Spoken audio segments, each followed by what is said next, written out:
Good afternoon, everyone. Hope all is well. So, we are now going to be going live with Luke Smith, who is a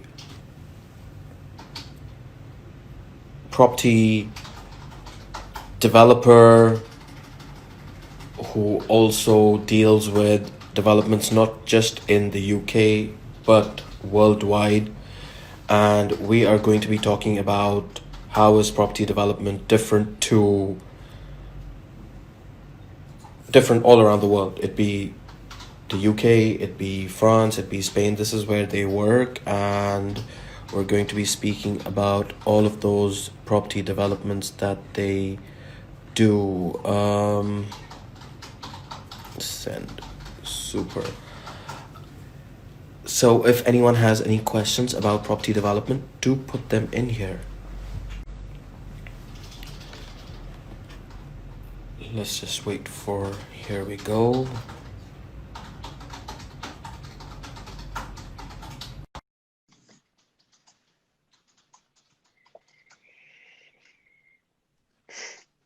Hello. Hi, Luke. There he is. How are you? Good, and yourself? Yeah, really good, thanks. Really good. Good, good. Thank you so much for joining me on here today to discuss about what your company does, what you do, and how you go out and seek property development. So thank you for sharing that knowledge with us today, which you are going to. No Before problems. we get going with the conversation, if you can introduce yourself as to who you are and what you do, and then we can move forward. Yeah, no problem. So my name is Luke Smith.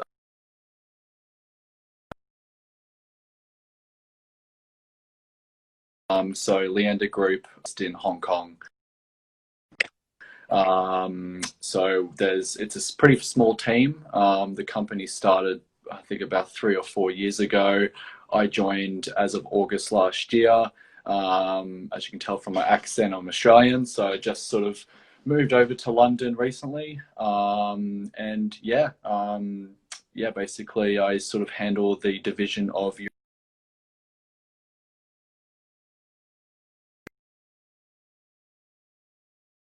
on on our developments. Pretty much in Cambodia, we do developments in Cambodia, the UK, and as well as throughout Europe as well, at this stage in France. So, yeah. Absolutely. Great stuff. Good to know about that. Luke, before we get going, what I wanted to know is, did you always aspire to be in the property development sector or work for a property development company? Or growing up as kids, we look at different inspirations, Yep. possibly becoming a doctor or lawyer or an architect, an Yep. engineer. Did you have these aspirations in mind, or no, it was property that drove you to where you are today?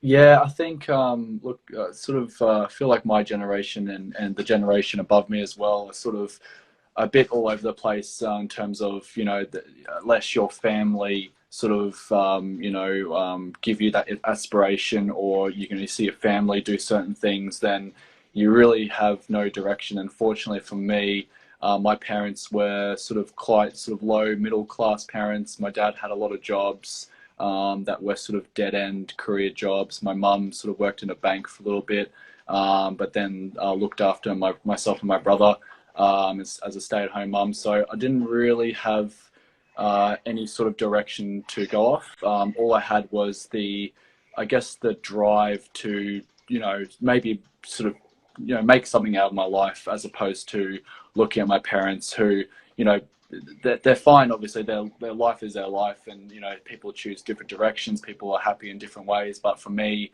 I wanted to do something that was, out of the box. Sort of away from the traditional jobs that my family or my parents did. And how So did you how did you end up of yeah, moving out of the box yeah, and choosing a path in the property yeah. sector? Yeah. So internally, as I said, the demand was there. So my drive was there. I wanted to do something, but I just didn't know what I wanted to do. In high school, I wanted to be a police officer.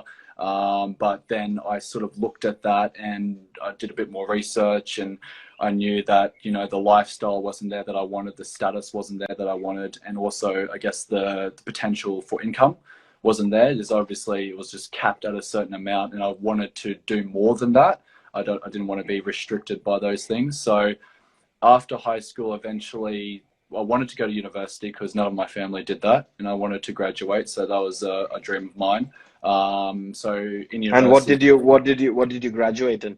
yep. So international business, Okay. and then also property development. I sort of knew at that stage I wanted to do something in real estate, but I Okay. also wanted to have another degree that was sort of an overarching degree, that I can sort of almost do anything in business that I wanted. And So if you wanted to if you wanted to switch, you could easily switch from one to another if you wanted. yeah, that was my hope, because yeah, I sort of had to pick. You know, I wanted to do university straight out of high school, so I had sort of a time limitation on what I wanted to pick, and you know, I couldn't think about that forever. So And that's what I chose. did you go to university in Australia or did you do it in the UK? Yes. Yep. So I'm from the Gold Coast, so it's an hour south of Brisbane in Queensland, and really there's only two universities there. There's a Bond University, which is a private, so you actually have to pay upfront To study. go there. Yep. Unfortunately, I didn't have that luxury, so I chose Griffith University, which is a more of a public university. Yep. And yeah, basically throughout my degree, I knew that I didn't want to take the normal path of doing my degree also. You know, a lot of people, you know, do the subjects, so focused on their degrees, but they miss out on the actual work experience that you actually need when coming out and graduating, you know. Because it's- university does not teach you experience. No, 100% not. And Yeah. and I knew, yeah, I sort of knew all these stories of people graduating and then they were out of a job, and basically they couldn't get a job because they needed experience, and the only way to get experience is by usually doing for free. So And did you face that difficulty as well as soon as you left university and you went out to apply for jobs? Did you get that as well, that you know you had to apply for quite a few jobs, or no, it was you applied for one and you got it? No, the reason for me not having to face that difficulty was, like I said, I applied for a lot of internships. You know, I was doing real estate for residential real estate for a company called Nat Group, which was sort of focused on more acreage properties in Queensland. So I was with them for 6 months, and then I did an internship for Deloitte. Okay. Where we had to present almost like an innovation that will help the Yep. world. Yep. And then also after that, I also applied for a full-time position at Right Property, and that's where I got my break. So the position I got at Right Property was a year before I graduated. So fortunately, I didn't have to go through the trials. So you were working part-time and you were studying full-time at the same time? Yes. Yeah. Okay. Yeah. So How was it working at the real estate company and studying property development and international business at university? Could you apply? I don't suggest it. You know, but No. but what you were learning as experience, Right. would you apply the studies to your job at some instances? Some things you do, but look, I think it all depends what you want to go for in university, what you want to do. But I think you get a lot more experience just doing it.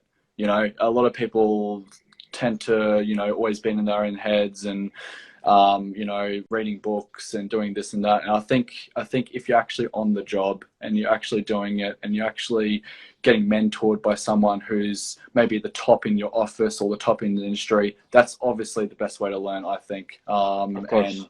And you know, and I guess a lot of students at university need to learn as well that you need to do things for free at the start.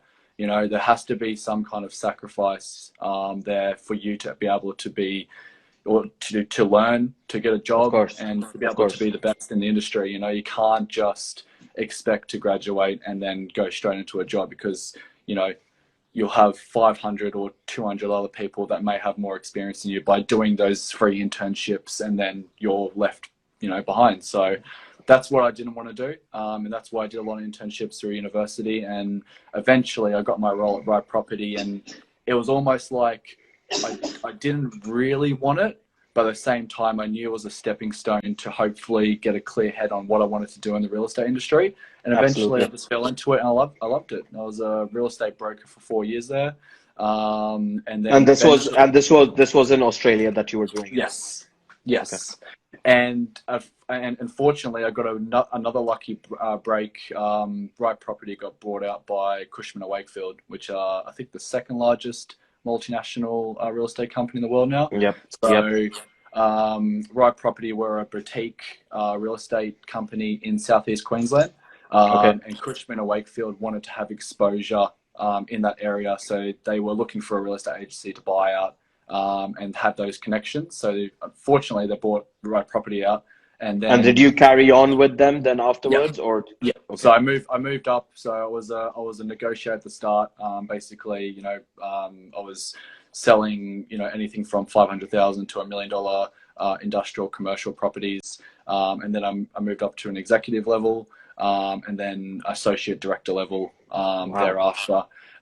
Because I just fell in love with the work. And there was a stage there where I felt like I was getting burnt out, and I think everyone needs to go through that sometimes in real estate industry to find out you Of need course. to take a step back and appreciate other things in life other than work. So there was a Absolutely. year there that I burnt out, but at the same time in that year I had a record year for myself, and I guess for a person in my position.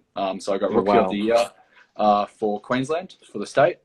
And yeah, it was one of those things, and And then that was your shot to fame, I guess. yeah, I wish it was fame, mate. I wish I had all the press and all the billboards presenting my name, but unfortunately I don't. Yeah, and then But look, those billboards and papers and magazines are now outdated. It's all about I know social media. it's So all about social media. Yeah, you I could agree. promote yourself on there and people would pick it up. Exactly, mate. As long as you're charismatic on the screen, you should be fine. Absolutely.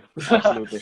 So when did you decide to move from Australia to the UK property market? And why did you decide that? Yeah. Did the Australian market sort of, as you mentioned, burn you out and you wanted a new challenge in life? Or was it just, I've sort of conquered the real estate market in Australia and it's time to go elsewhere to conquer it? I mean, Yeah. what made you choose the UK market? Definitely didn't conquer the Australian real estate market. But at the same time, look, it was either stay at Cushman & Wakefield for a long time because, once you build up obviously your database, your pipeline, it's hard to leave. Of course.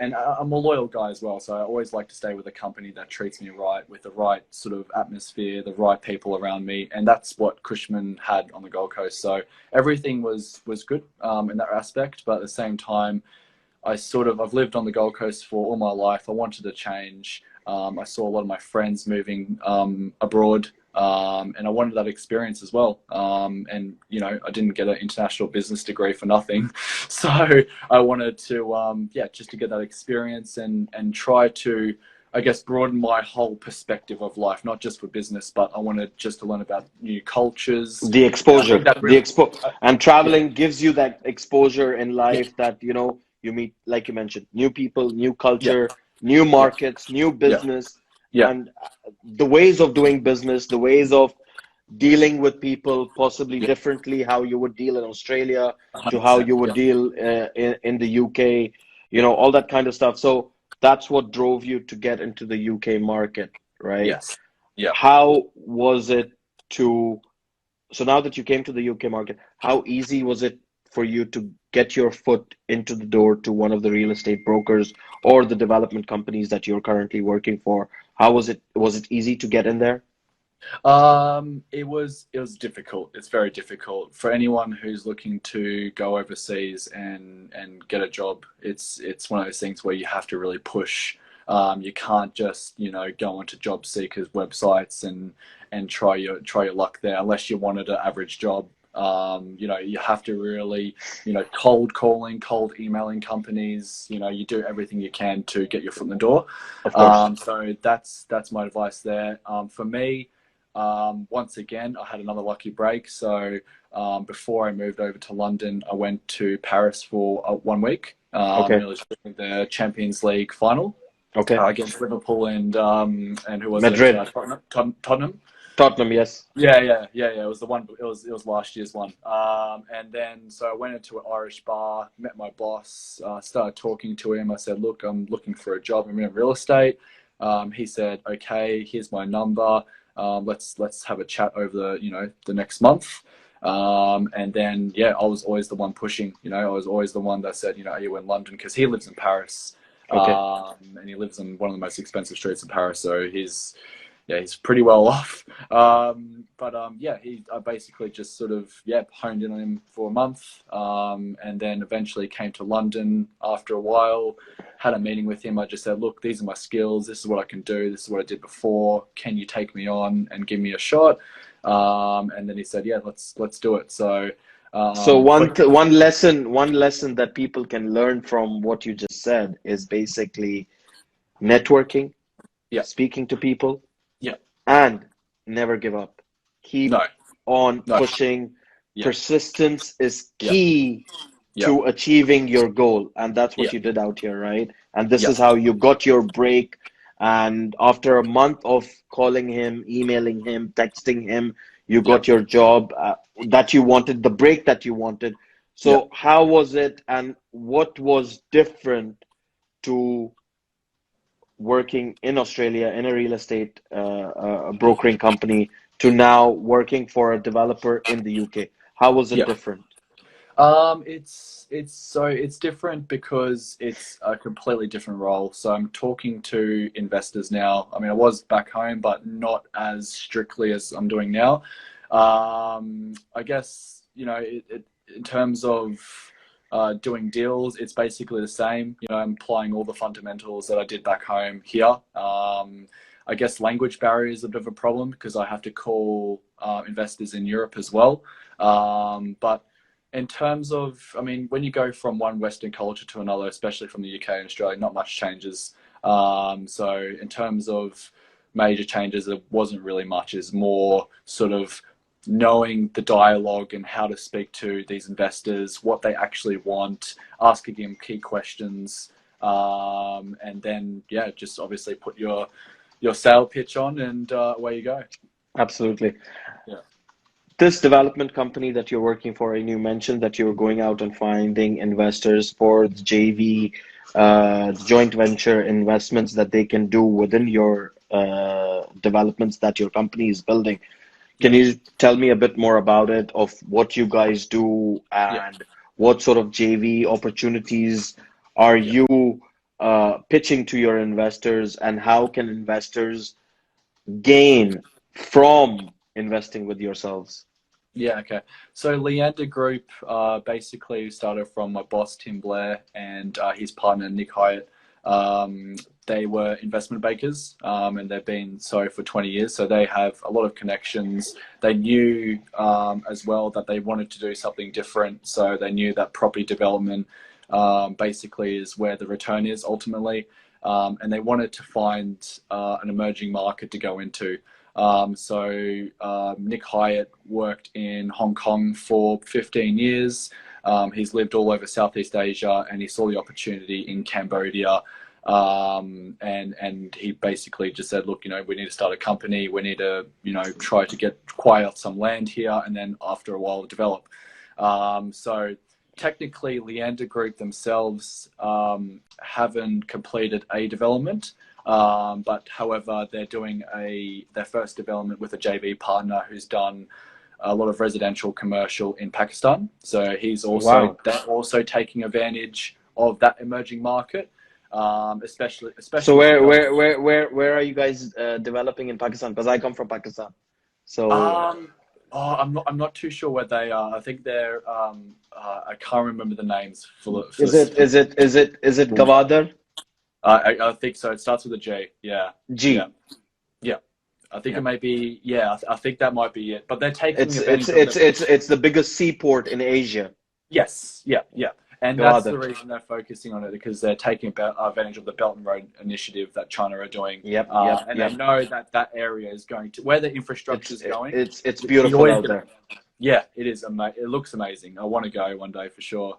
But yeah, so I mean, they come on board because obviously we are new to the development scene. We have the land, we have the knowledge, and we have the connections in Cambodia. We just needed more experience and I guess capital as well. So that's why they're on board for our first one. We've also got another 2 in the pipeline. So we've got one in Siem Reap. That's where the Angkor Temple is. Okay. Yep. Cambodia. So we've got land there, which is right next to a golf course. So those will be almost like a villa golf course. Resort kind of. Okay. Yeah. Gotcha. Yeah. But the one we're doing at the moment, so it's 3 stages. It's going to have almost a unique amenity. So at the moment, Crystalline Lagoons, I'm not too sure if you've heard of them, but they're a company based in the US, and they've done these sort of man-made lagoons, beaches for resorts. And building around it, sort of building hotels. The lagoon normally goes in the middle of the development, and then the villas, townhouses, apartments surround it. And it's been sort of that they've won multiple awards, and it's amazing just the way that it's self-sufficient. It takes care of itself. You don't really have to do anything. It just brings out the life in a development. So I think this particular development that we're going to do, it's in Kampot, which is southern Cambodia, next to all the beaches and things like that. I think it's going to really stand out among the other developments that's going on in the area, because they don't really have this particular amenity. And if you saw it, then you'll understand why it's, I guess, so important as a feature. I look forward to receiving the details on that. Yeah. I'll send you some photos. I've got some photos at the moment, so. You also mentioned that you were doing something in France, and you're doing something in the UK as well. Yep. What is it that your company is building in France and the UK? So we're not developing in those areas. We more have a relationship with the developer. So I'm actually brokering for their development. So either selling apartments direct or properties direct, or raising equity for the development. Gotcha. So that's what I'm doing. So in the one in France is going to be a luxury retreat development by Wyndham Hotels. So it's going to be a massive development. So they're taking. And is it in the south of France or the mid? Or it's in the middle. It's in the middle. It's in an area called Limoges. It's I think it's about an hour away from Le Mans, sort of south. They're taking the model off Center Parcs in the UK and sort of creating a more luxurious, high-end retreat development. So families could come out, spend a week or 2 weeks in the woodlands, surrounded by lakes, mountains, all that kind of thing. It's sort of like a retreat. So you get away from the city and you go to this particular place. So we're brokering the apartment sales for them. And then for the UK, we know a developer who sort of is dominant in Cambridge. It's GCR. So they're doing, they've done 10 developments so far in the city. They're currently doing 56 apartments at the moment, right next to the biomedical campus. So there's a massive demand for housing at the moment, because there's a lot of opportunity for jobs. Of course. Everyone that gets out of that Cambridge University goes into these multinational corporations like Microsoft, Apple, all the medical companies. Obviously, they need somewhere to live. So there's now a restriction on the amount of housing that's available in the centre of Cambridge. So GCR are taking advantage of that at the moment. So we're brokering the equity raise for that development, which they're close to completing at the moment. So super. Yeah. Now, what else I wanted to ask you is about these JV equity partnerships that you do with the clients, the investors that come on board and they fund these developments. What sort of returns do you give them on these investments that they make with you? Basically, it's usually a 50-50 split for the one that we're doing in Cambodia. Obviously, I can't speak for anything else because that's our first development. Okay. But usually we incentivize, because obviously we want to work with them in the future. If there's an opportunity, we don't want anyone to be sort of left out of the pie, if you will. So usually it's whatever the return on investment is at the end. Usually it's sort of split down the middle. I think that causes, I guess, relationship and future sort of experience in wanting to work with us as well. So Of course. um, It's all about return business, right? You yeah, gotta keep them exactly. happy so that they come back to you and they invest more with you so that you can get to where you want, or your company can get to where they want to be in terms of developing properties all around the world like you're Yeah, doing today. yeah. Um, and the return in terms of the properties in France and the UK, what sort of returns are would investors be looking at? For investors, so the one in Cambridge, it ranges, because in terms of the costing of the development, we don't know what kind of costs. Well, GCR don't know what kind of costs will come up throughout their 2 years of developing. So it's usually a range. So with that one, it's between 68 to 105% return on investment. Wow. Yeah, so it's massive, and because there's so much demand. For example, basically, if you went into Cambridge with a bag of cash and you try to buy a site, either a land site or something that needs reconstructing or demolishing, Yeah. it's very difficult. You need to have ties with the university, because the university owns a lot of land in Cambridge, and you Got also you. need to have almost, I guess you would say, sort of friendship or family ties with owners within the area as well, Of because course. they won't do business with someone who is going to potentially, make a development that's not uniform with the city. So it's very difficult in that particular market to just go in there and develop. You need to have strong ties. But the returns are absolutely Yeah, amazing. exactly, and that's one of the things. Once you have those ties, and once you have that experience, you know exactly how to get that return on investment higher and higher as you go along. Of course. So yeah, so there's tons of interest in Cambridge. So with them, it's an easy sell almost. Everyone trusts in Cambridge. It's basically called the Silicon Valley of Europe, because all of the basically the tech companies and medical companies are there, then really nowhere else, clustered nowhere else anyway, Of course. in Europe. So it's a strong demand area. For the apartments in France, France. Yep. basically, it all depends. It works on a sliding scale system. So if an investor bought the apartment, owns it for a year, it's 5% return on investment. If they hold it for 3 years, it goes up to 7%, and then at the end, after 5 years, it goes up to 8%. Wow. And those returns are guaranteed as well. So Wynnum have come forward and said, no matter what happens, they will always pay out the rental yield. And So obviously, even if it's vacant or yeah, there's a void period, yeah, it doesn't have to the be. Yeah, it doesn't. okay. It doesn't have to be. Yeah, no one has to be in there. And if the economy crashes, they will still, because Wynnum Hotels is the number one hotel developer in the world. Of So course. that's giving a lot of investors confidence to buy there. Their product. Yeah, exactly. The top buyers at the moment is coming from Belgium and the Netherlands. Sorry. So I mean, they're pretty connected, right?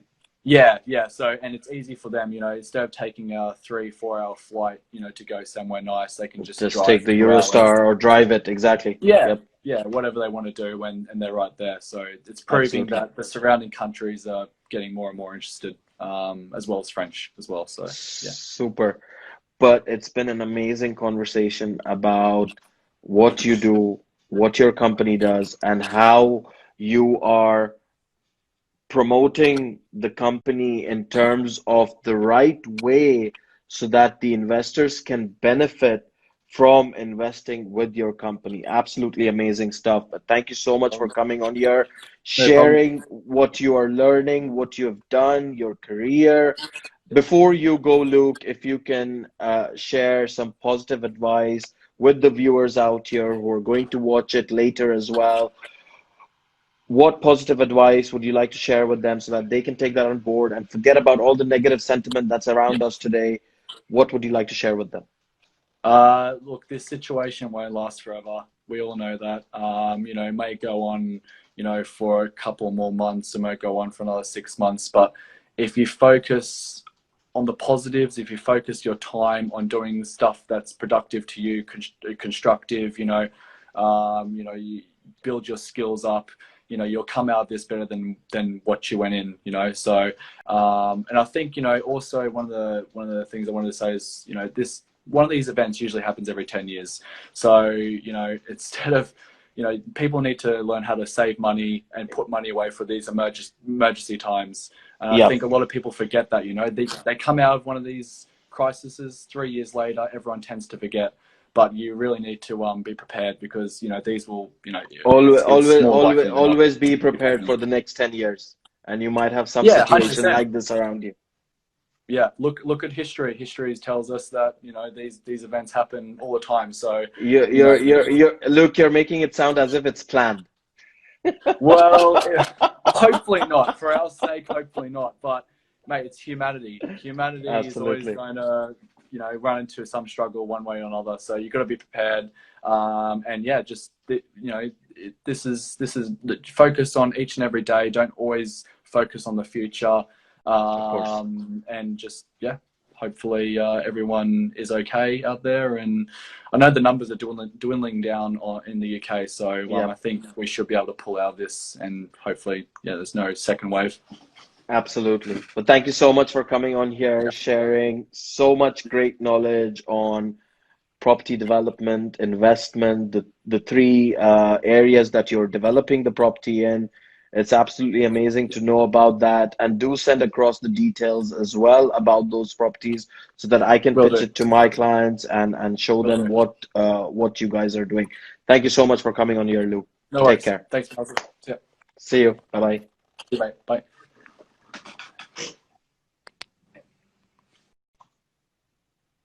So that was Luke Smith, who is dealing with properties, investments in the three areas that he mentioned, in Cambodia, in France, and in the UK, in Cambridge. Do check out his profile. And if you're looking to invest as an investor or buy a property within the developments that they're building, do check his profile. Luke, thank you so much for joining me and sharing all that positive knowledge and positive advice. And thank you to all the viewers for joining me today. It's been a pleasure to have you on. I shall see you tomorrow on the next live session. Take care. Bye-bye.